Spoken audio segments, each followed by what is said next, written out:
ಬಹುಕಾಲದ ಬೇಡಿಕೆಯಾಗಿರುವ ಒಳ ಮೀಸಲಾತಿ ಖಾತ್ರಿಪಡಿಸಿ ಸಂಪೂರ್ಣ ಒಳ ಮೀಸಲಾತಿ ಜಾರಿಗೆ ಆಗ್ರಹಿಸಿ ಫೆಬ್ರವರಿ 23ರಂದು ರಾಜ್ಯದ ಎಲ್ಲ ಜಿಲ್ಲಾ ಉಸ್ತುವಾರಿ ಮಂತ್ರಿಗಳ ಕಚೇರಿ ಮುಂದೆ ಬೃಹತ್ ಪ್ರತಿಭಟನೆ ಹಮ್ಮಿಕೊಳ್ಳಲಾಗಿದೆ ಎಂದು ಮಾದಿಗ ಸಂಘಟನೆಗಳ ಒಕ್ಕೂಟದ ಮುಖಂಡರಾದ ಮಾಣಿಕರಾವ್ ಕಟ್ಟಿಮನಿ, ಶ್ಯಾಮ್ ನಾಟಿಕರ್ ಹಾಗೂ ದಶರಥ್ ಕುಲಗುರ್ತಿ ಜಂಟಿ ಸುದ್ದಿಗೋಷ್ಠಿ ನಡೆಸಿ ತಿಳಿಸಿದ್ದಾರೆ. ಕಲಬುರಗಿಯಲ್ಲಿ ಇಂದು ಮಾತನಾಡಿದ ಅವರುಗಳು ಪರಿಶಿಷ್ಟ ಜಾತಿ ಒಳ ಮೀಸಲಾತಿ ವರ್ಗೀಕರಣದ ವಿಚಾರಕ್ಕೆ ಸಂಬಂಧಿಸಿದಂತೆ 2024 ಆಗಸ್ಟ್ 1ರಂದು ಸರ್ವೋಚ್ಚ ನ್ಯಾಯಾಲಯದ ತೀರ್ಪಿನಂತೆ ಜಾರಿ ಮಾಡಿ ನ್ಯಾಯ ಒದಗಿಸಬೇಕೆಂದು ಒತ್ತಾಯಿಸಿದರು. ರಾಜ್ಯದ ಎಲ್ಲ ಜಿಲ್ಲಾ ಉಸ್ತುವಾರಿ ಮಂತ್ರಿಗಳ ಕಚೇರಿ ಮುಂದೆ ಸಾಂಕೇತಿಕ ಧರಣಿ ನಡೆಸಿ ನೇರ ನೇಮಕಾತಿಯ ಜೊತೆಗೆ ಪದೋನ್ನತಿಯಲ್ಲೂ ಹಾಗೂ ಬ್ಯಾಕ್ಲಾಗ್ ಕೆಐಡಿಬಿ, ಬಿಡಿಎ ಹಾಗೂ ಸರ್ಕಾರಿ ಹುದ್ದೆ ಸೇರಿದಂತೆ ಎಲ್ಲ ರಂಗಗಳಲ್ಲಿ ಒಳ ಮೀಸಲಾತಿ ಜಾರಿ, ಎಸ್ಸಿಪಿ ಟಿಎಸ್ಪಿ ಅನುದಾನ ಸಹ 6:6:5 ಅನುಪಾತದಲ್ಲಿ ಹಂಚಿಕೆಯಾಗಬೇಕು. ಅಲೆಮಾರಿ ಸಮುದಾಯಗಳಿಗೆ ಪ್ರತ್ಯೇಕ 1% ಮೀಸಲಾತಿಯೊಂದಿಗೆ ಪ್ರತ್ಯೇಕ ನಿಗಮ ಹಾಗೂ ಪ್ರತ್ಯೇಕ ಪ್ಯಾಕೇಜ್ ಘೋಷಿಸಬೇಕೆಂದು ತಿಳಿಸಿದರು. Bureau report RJ32 Kannada news, Kalaburagi. ಆ ಸಂದರ್ಭದಲ್ಲಿ ನಾವು ಇದೇ ದಿನ ಸೂಕ್ತ ಆಗ್ತದೆ, ಆಮೇಲೆ ಸಾಮಾಜಿಕ ನ್ಯಾಯಕ್ಕಾಗಿ ನಾವು ಹೋರಾಡೋ ಮೂಲಕನಾಗಿ ಇದಾಗುತ್ತೆ ಅಂಥೇಳಿ ಇವತ್ತು ಪ್ರೆಸ್ ಕಾನ್ಫರೆನ್ಸ್ ಕರೆದಿದ್ದೀವಿ. ಇದಕ್ಕೆ ತಮ್ಮೆಲ್ಲರಿಗೂ ಹೃತ್ಪೂರ್ವಕ ಸುಸ್ವಾಗತ. ತಮಗೆಲ್ಲರಿಗೂ ಗೊತ್ತಿರುವಂಗೆ ಇದು 30 ವರ್ಷದ ಕತೆ ನಮ್ಮದು ಒಳ ಮೀಸಲಾತಿ ಆಗಬೇಕನ್ನೋದು. 35 ವರ್ಷದಿಂದಲೂ ಮಂದಕೃಷ್ಣ ಮಾದಿಗರು ಪ್ರಾರಂಭ ಮಾಡೋದಿಂದಲೂ ನಾವು ಮಾಡ್ತಾಯಿದ್ದೀವಿ. ಹಲವಾರು ವರ್ಷಗಳಿಂದಲೂ ನಾವು ಕೇಳ್ತಾ ಇದ್ದೀವಿ. ಅದರ ಈ ಯಾವುದಕ್ಕೂ ಸರ್ಕಾರ ಸ್ಪಂದಿಸಿರಲಿಲ್ಲ. ಇಲ್ಲಿವರೆಗೂ ಸುಮಾರು 7 ಆಯೋಗಗಳಾಯಿತು. ಉದಾಹರಣೆಗೆ ಹಾವನೂರು ಆಯೋಗನಲ್ಲಿ 79ರಲ್ಲಿ ಮಾಡಿದಾಗೂ ಕೂಡ ನಾವು ಮೆಜಾರಿಟಿ ಇದ್ದೀವಿ, 52 ಲಕ್ಷ ಇತ್ತು. ಆಮೇಲೆ ಮಾದಿಗರೇ ಮೆಜಾರಿಟಿ ಇದ್ದಾರೆ ಅಂತ ಕೊಟ್ಟಿದ್ದಾರೆ ಸರ್. ಆಮೇಲೆ ನೆಕ್ಸ್ಟ್ ಚಿನ್ನಪ್ರೆಡ್ಡಿ ಆಯೋಗದಲ್ಲೂ ಕೂಡ ಪರಿಶಿಷ್ಟ ಜಾತಿಯ ಅಸೆಸ್ಮೆಂಟ್ನಾಗೆ ಹೈಯೆಸ್ಟ್ ಪಾಪ್ಯುಲೇಷನ್ನು ನಮ್ಮದು ಅಂತ ಇತ್ತು ಸರ್. ವೆಂಕಟಸ್ವಾಮಿನಲ್ಲಿ, ಸದಾಶಿವ ಎಲ್ಲದರಲ್ಲೂ ಬಂತು ಸರ್.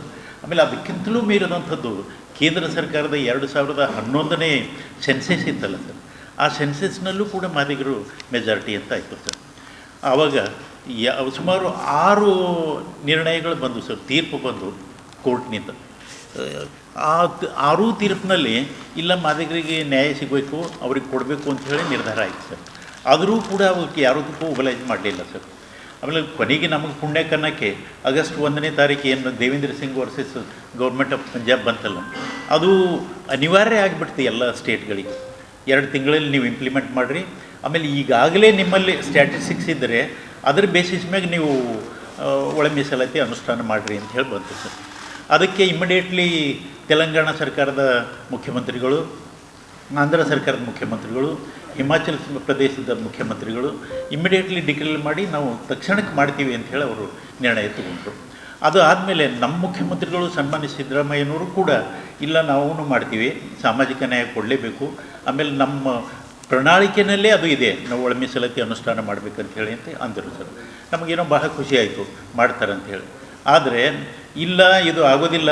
ಯಾಕಂದರೆ ಈಗಿನ ಮುಂದೆ ಅಂದರೆ ಕೆಲವರು ನಮ್ಮ ಆಗದೇ ಇರೋರು ಹೆಂಗಂದರೆ ನಮ್ಗೆ ಏನಾರು ಮಾಡಿ ಮೊಸರಲ್ಲಿ ಕಲ್ಲು ಹುಡುಕಬೇಕಂತ ಹೇಳಿ ಅಂಥ ಒಂದು ಗ್ರೂಪು, ಅಂದರೆ ಮೆಜಾರಿಟಿ ಇಲ್ಲಾಂದ್ರೂ ಮೈನಾರಿಟಿ ಗ್ರೂಪು, ಇಲ್ಲಿವರೆಗೂ ಎಲ್ಲ ಸೌಲಭ್ಯ ಕಬಳಿಸ್ಕೊಡುವಂಥ ಕೆಲವು ಗ್ರೂಪ್ಗಳು ಹೆಂಗಾರ ಮಾಡಿದ್ದು ತಡೆ ಹಿಡಿಬೇಕು ಅನ್ನೋದು ಒಂದು ಉದ್ದೇಶ, ಯಾವುದಾರ ಮಾಡಬೇಕಂತ.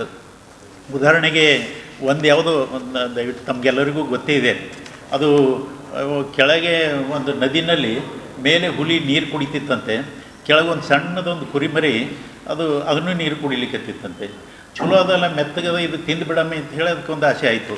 ಆದಮೇಲೆ ಹೆಂಗೆ ತೆಗಿಬೇಕು ಜಗಳ ಅಂತ, ಮಗನ ನೀರು ಕಲಕ ಮಾಡ್ಲತ್ತಿದೆಯಲ್ಲೋ ಅಂತ. ಅಲ್ರಿ ನಾ ಇಟ್ಟು ಕೆಳಗಿದ್ದೀನಿ, ನೀವು ಇಟ್ಟು ಮ್ಯಾಲೆ ಇದ್ರಿ, ನಾ ಹೆಂಗೆ ಕಲಕ ಮಾಡ್ತೀನಿ ರೀ ಅಂತ ಅಂದು ಅನ್ಸುತ್ತೆ. ಅಂದ್ರೆ ನೀ 15 ದಿವಸ ಹಿಂದೆ ಮಾಡಿದ್ದೆಲ್ಲ ಈಗಲ್ಲ ಅವತ್ತಂತ. ನಾ ಹುಟ್ಟೆ ಒಂದು ವಾರ ಆಯಿತು, ನಾ ಎಲ್ಲ 15 ದಿವ್ಸನಾಗ ಇದ್ದೀನಿ ರೀ ಅಂತ. ಹಂಗಾರ ಮತ್ತು ನಿಮ್ಮ ಅಪ್ಪ ನಿನ್ನಂಗೆ ಇತ್ತದು, ಅಂದರೆ ನಿಮ್ಮ ಅಪ್ಪನೇ ಇದ್ದಿರ್ಬೇಕು ಮಗನ, ಅವ ಮಾಡೇನ ಅದಕ್ಕೆ ನಿನಗೆ ಮಾಡ್ತೀನಿ ಅಂತ ಹೇಳಿ ತಿಂದುಬಿಡ್ತಂತೆ.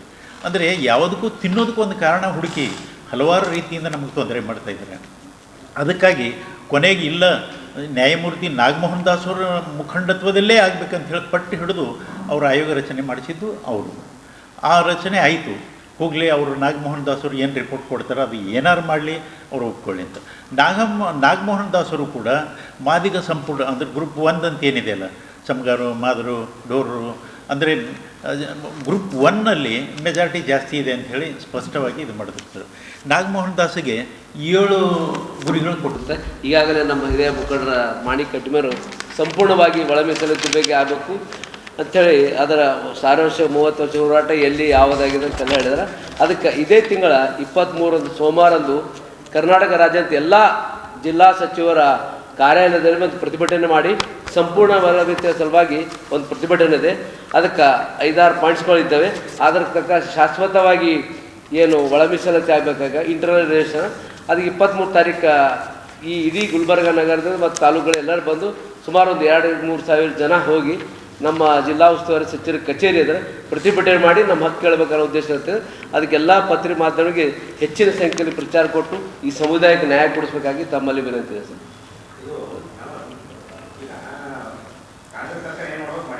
ಹಾಂ ಸರ್, ಹೌದು ಸರ್. ಈ ಕಾಂಗ್ರೆಸ್ ಸರ್ಕಾರ ವರದಿ ಕೊಟ್ಟಿದೆಯಲ್ಲ ಸರ್, ಕಾಂಗ್ರೆಸ್ ಸರ್ಕಾರ ಎಲ್ಲ ಕಂಪ್ಲೀಟ್ ಅದ. ಅವ್ರು ಯಾವುದೋ ಕಾರಣದ ಒಳಗಡೆ ಕೆಲವೊಂದು ಪಾಯಿಂಟ್ಸ್ ಕಮ್ಮಂತ ವಾಪಸ್ ಕೊಟ್ಟಾರ.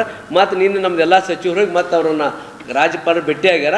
ಆದರೆ ಇನ್ನೂ ಹೆಚ್ಚಿನ ಸರ್ಕಾರಿ ನೌಕರಿಗಳಲ್ಲಿ ಮತ್ತು ಮುಂಬಡಿತೆಯಲ್ಲಿ ಅದ್ರಾಗ ಇನ್ನೂ ಆಗಿಲ್ಲ.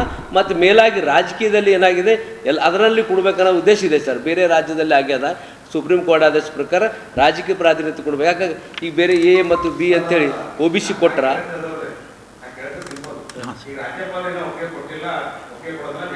ಹಾಂ ಜಾರಿ ಅವ್ರು ಯಾವುದೋ ಕೆಲವೊಂದು ಪಾಯಿಂಟ್ಸ್ ವಾಪಸ್ ಹಾಕಿದ್ರು ಮತ್ತು ಮನೆ ಕೊಟ್ಟು ಬಂದಾರ ಸರ್ ಹೋಗಿ. ಅದಕ್ಕೆ ಬಹುಶಃ ಮುಂದಿನ ತಿದ್ದುಪಡಿ ಸಲಕ್ಕೆ ಹೋಗ್ಯದ. ಅದಕ್ಕೆ ಮತ್ತು ಈ ಹೋರಾಟ ಪ್ರತಿನಿಧಿ ಮುಗತನ ಎಲ್ಲಿತನ ಸಂಪೂರ್ಣ ನಮಗೆ ಒಳ ಮೀಸಲಾತಿ ತನಕ ಹೋರಾಟ ಕಂಟಿನ್ಯೂ ಇರುತ್ತೆ. ಈ ಬಹುಕಾಲದ ಬೇಡಿಕೆಗಳಾದಂಥ ಒಳ ಮೀಸಲಾತಿಗೋಸ್ಕರ ನಾವು ಯಾವುದೇ ರೀತಿಯಲ್ಲಿ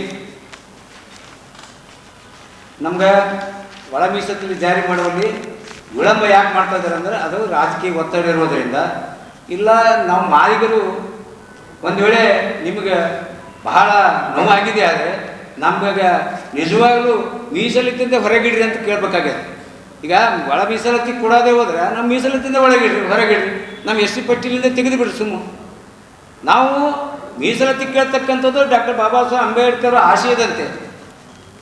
ನಾವು ಏನೇ ಕೇಳಿದ್ರು ಯಾವುದೇ ರಾಜಕೀಯ ಒತ್ತಡದಿಂದಾಗಲಿ ಮತ್ತು ಹಣಬಲದಿಂದಾಗಲಿ ತೋಳಬಲದಿಂದಾಗಲಿ ಅದನ್ನು ಹತ್ತಿರ್ತಕ್ಕಂಥ ಕೆಲಸ ಮಾಡ್ತಕ್ಕಂಥದ್ದು ಈ ಕಾಂಗ್ರೆಸ್ ಸರ್ಕಾರ. ಈ ಕಾಂಗ್ರೆಸ್ ಸರ್ಕಾರ ವಿರುದ್ಧ ನಾವು ಎಷ್ಟು ಹೋರಾಟ ಮಾಡಿದ್ರು, ಸುಮಾರು 34 ವರ್ಷ ಹೋರಾಟ ಮಾಡಿದ್ರು ಕೂಡ ಅವ್ರಿಗೆ ಕರೆಣೆ ಇಲ್ಲ. ನಾವು 34 ವರ್ಷ ಹೋರಾಟ ಮಾಡಿದ್ರು ಕೂಡ ಅವ್ರಿಗೆ ಯಾವುದೇ ಸರ್ವೋಚ್ಚ ನ್ಯಾಯಾಲಯ ತೀರ್ಪು ಕೊಟ್ಟರು ಕೂಡ ಅವರಿಗೆ ನಮಗೆ ಒಳ ಮೀಸಲಾತಿ ಜಾರಿ ಮಾಡೋಕ್ಕೆ ತಯಾರಿಲ್ಲ. ಆದ್ದರಿಂದ ನಾವು ಇವತ್ತಿನ ದಿನ ಕರ್ನಾಟಕ ರಾಜ್ಯದಂತೆ ಎಲ್ಲ ಜಿಲ್ಲಾ ಕೇಂದ್ರಗಳಲ್ಲಿ ಎಲ್ಲ ಜಿಲ್ಲಾ ಉಸ್ತುವಾರಿ ಕಚೇರಿ ಎದುರುಗಡೆ ಬೃಹತ್ ಪ್ರತಿಭಟನೆ ಮತ್ತು ಸಾಂಕೇತಿಕ ಧರಣಿ ಹಮ್ಮಿಕೊಂಡಿರುವುದರಿಂದ ನಮ್ಮ ಸಮಾಜದ ಹೋರಾಟಗಾರರು, ಎಲ್ಲ ರಾಜಕೀಯ ಮುಖಂಡರು, ನ್ಯಾಯವಾದಿಗಳು, ವಿಚಾರವಂತರು, ಪ್ರಜ್ಞಾವಂತರು, ಮಹಿಳೆಯರು, ವಿದ್ಯಾರ್ಥಿಗಳು ಹೆಚ್ಚಿನ ಸಂಖ್ಯೆಯಲ್ಲಿ ಬಂದು ನಾಳೆ ಸರ್ದಾರ್ ವಲ್ಲಭಭಾಯಿ ಪಟೇಲ್ ವೃತ್ತದಿಂದ ನಮ್ಮ ಉಸ್ತುವಾರಿ ಸಚಿವರ ಕಚೇರಿವರೆಗೆ ಬೃಹತ್ ಪ್ರತಿಭಟನೆ ನಡೆಸಿ ಅಲ್ಲಿ ನಡೀತಕ್ಕಂಥ ಕಾರ್ಯಕ್ರಮವನ್ನು ಯಶಸ್ವಿ ಮಾಡಬೇಕಾಗಿ ನಮ್ಮ ಮಾದಿಗ ಸಮಾಜದ ಎಲ್ಲ ಹಿರಿಯ ಹೋರಾಟಗಳಲ್ಲಿ ಮನವಿ ಮಾಡಿಕೊಳ್ತಿದ್ದೀನಿ. ಈ ಹೋರಾಟಕ್ಕೆ ತಾವು ಕೂಡ ಹೆಚ್ಚಿನ ರೀತಿಯಲ್ಲಿ ಪ್ರೋತ್ಸಾಹ ಕೊಟ್ಟು ನಮ್ಮ ಹೋರಾಟಕ್ಕೆ ಒಂದು ಅನುವು ಮಾಡಿಕೊಡಬೇಕೆಂದು ಈ ಪತ್ರಿಕೆಗೋಷ್ಠಿ ಮುಖಾಂತರ ಮನವಿ ಮಾಡಿಕೊಳ್ತೇವೆ.